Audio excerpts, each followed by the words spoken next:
ذبح اختیاری میں بسم اللہ کا ذبح کے ساتھ متصل ہونا شرط ہے، یعنی بسم اللہ کہتے ہی ذبح کریں، بسم اللہ پڑھنے کے بعد ذبح کرنے سے پہلے اور کوئی کام نہ کریں، یہاں تک کہ اگر کسی نے بکری کو لٹا کر یا بڑے جانور کو لٹا کے بسم اللہ پڑھی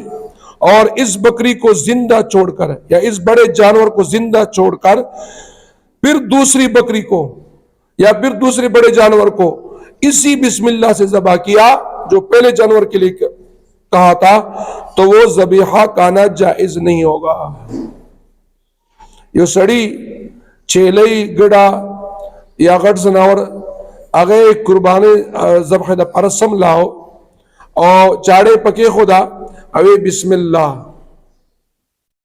او دغه وخت دا زناور پاساو یا چیلی پاسولا او بل زناور سملاو او هغه زناور باندې چاړه را کاغلا او بسم الله مخکینی زناور د پاره ویل دا د دویم زناور د پاره بسم الله او نو ا مخکینی بسم الله باندې دغه زناورم حلال کا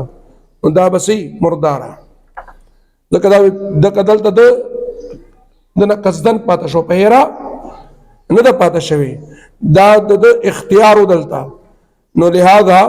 په داسې صورتحال کې دغه ذبیحه چې بل زنا اولنی زناور ته بسم الله ویلو او هغه حلال نک او بل زناور په غزړی بسم الله باندې حلال ک دا ذبیحه سره جائز نه ده۔